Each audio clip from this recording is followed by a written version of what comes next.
agahombi kanjye shakuru kamaze kumvura yohana cyana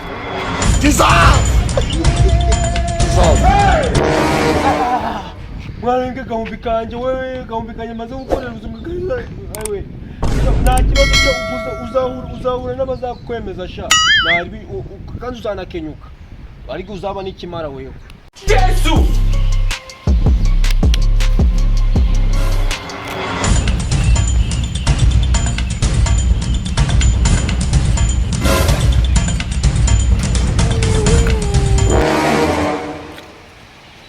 telefone yanjye nawe God have mercy upon us.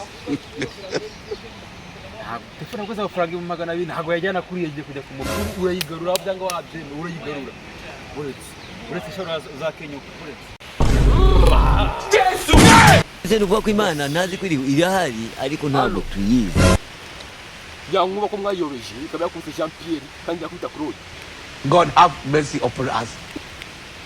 ye mujye mwitondera ibintu Patrice yarapfuye umunsi mwisheno Jean Pierre Yesu yawe sana ari ndikubona n'umukiriya uri kuza umukiriya ari kuza ndi kumwumva Upon us.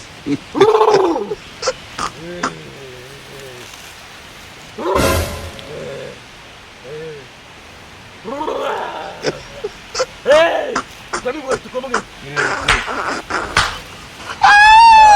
David, para mo David. Diba jare?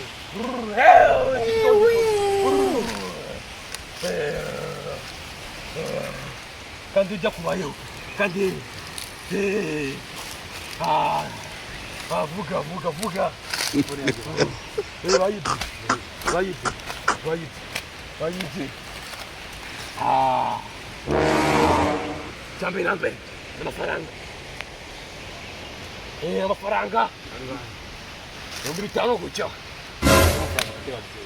Uzani ngo kitagiribara. Bayiza kufanya garuka. Zaki ngo kitagiribara. Fanya garuka. Telefone yagaruka humura. Yarameze gose mufashe babyeyi. Ndabakibazo urayibona.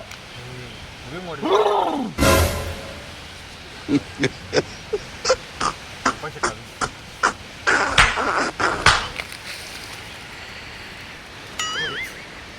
Zaramaki ufite. Ndikuyumva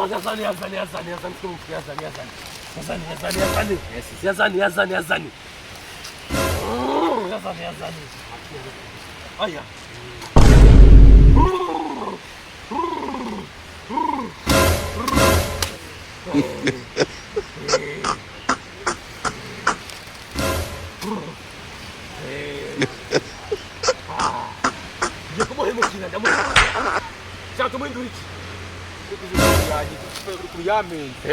Vuga. Igikeri. Anafite umuti. Ngiye kugufasha. Turamuhemukira. Yego. Muhinduriki. Itoze. Yego. Chira tena.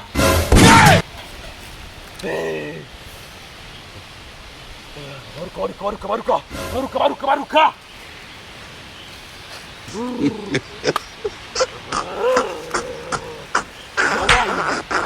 Javani.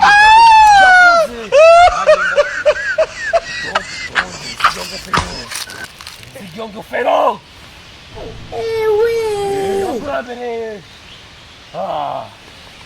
Tumuka yuke. Muzagaruke n'ahantu n'ikindi gihe.